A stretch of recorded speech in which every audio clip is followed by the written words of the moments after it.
Dans le vacarme assourdissant de Dakar qui s'éveille, Madame Samb franchit les grilles du district sanitaire de Grand.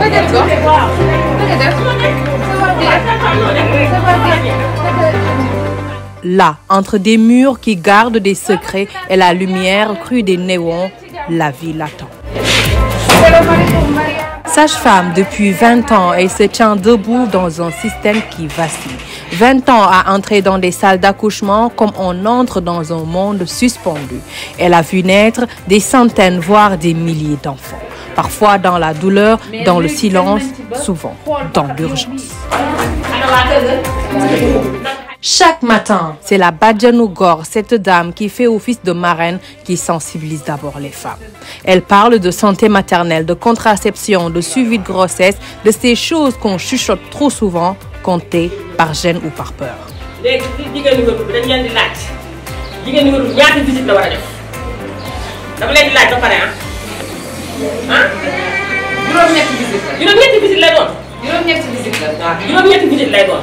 Si juróom-ñetti visite yow bu fekkee da nga ëmb man nga ëmb te doo ko xam mais boo toogee gisoo sa règle rek da nga war a dem seeti médecin sage-femme boo seetee sage-femme bi bu fekkee da nga ëmb dina la ko wax bu fekkee nag ëmb nga foofu da ngay commencé nag jël sa visite commencé visite ba 9 mois léegi boo amee 4 mois si nga def jël SP mooy doom bi ngeen di jël boobu 4 mois yi si nga koy jël ba bi ngay am doom da ngay jël SP. boo wasinee tamit ba ne taabu wasin léegi nàmpatee sa doom boo wasinee rek quelques minutes rek laaj sa doom nga nàmpal. Parfois, ce n'est pas la douleur qui fait le plus peur, parce qu'avant le diagnostic, il y a les mots, les hésitations, les confidences timides. Il suffit d'un regard bienveillant pour que la peur recule et que la confiance s'installe. Madame Samb, cette donneuse de vie, a cette force qui impose la confiance. Dans une ambiance décontractée, ses patients se confient. dugg nga sa juróomi weer ñeenti weer yi mat na ba nga dugg ci sa juróom teg tuuti sa tànk ci juróom sa doom mi ngi commencé yëngatu donc dañ lay commencé ñetti doom yi lay aar ci sibiru bi léegi chaque weer da ngay ñëw visite te soo ñëwee buñ la seetee ba pare dañ lay jox ñetti doom yi lay aar ci sibiru bi. ba yaa ngi toppatoo sa bopp yaa ngi naan sa gafeer yi. xam nga bi nga fi ñëwee dañ la jox fer jox la ay vitamines. vitamines yi jeex na léegi tey booy dem dañ lay jox li ñuy wax calcium pour dëgëral sa yaxu doom yaa koy naan mu baax ci yow baax ci sa doom mais toujours fii ba ngay am ba ngay wasin bay am ñetti weer da ngay naan say fer. Dans les salles d'accouchement, elles affrontent l'invisible, le risque, la fatigue, mais jamais elles ne fléchissent. Elles tiennent pour 2, pour 3 parfois, parce que chaque naissance est un miracle arraché à l'inconnu.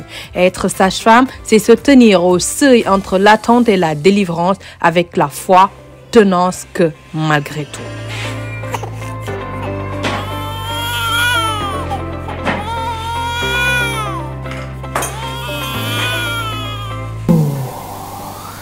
loolu ci àddina mënoo xam nan la neexee instant boobu intime goo xam ne sage-femme rekk ko mën a dégg ñun lañu génne muy doomu aadama li gën a riche ci këru àddina ñu njëkk ko gis njëkk ko téye suñu loxo boobu moo ñu gën a intéressé ndax dañ la dénk ñaari bakkan muy bakkanu yaay ak bakkanu doom te ngay doomu aadama di nit donc boo ñafee ba doom génn mu yuuxu mooy son bi gën a neex ci ñun loolu moom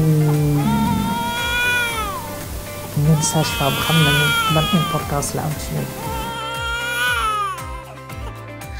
Être sage-femme, ce n'est pas seulement connaître les protocoles ou maîtriser les gestes. C'est vivre chaque jour avec une rigueur silencieuse, une discipline profonde tissée d'humanité.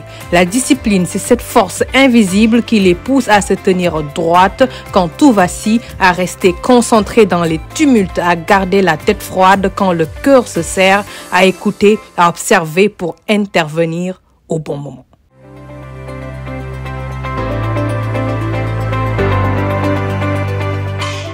faut que sage-femme yaru am éducation de base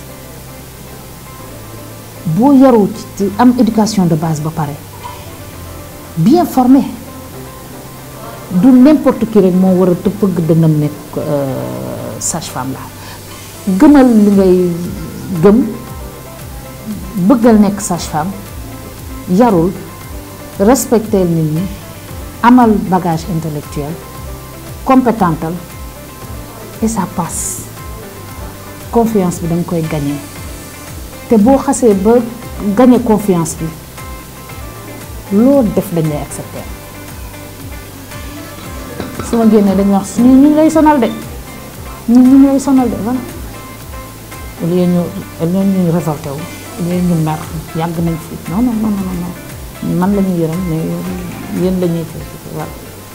Derrière chaque accouchement sécurisé, chaque conseil donné avec rigueur, il y a une structure de veille, de protection et d'encadrement, l'ordre des sages-femmes. Créé pour garantir l'éthique, la compétence, aujourd'hui, leur combat au-delà des salles d'accouchement reste l'accession à cet ordre tant attendu.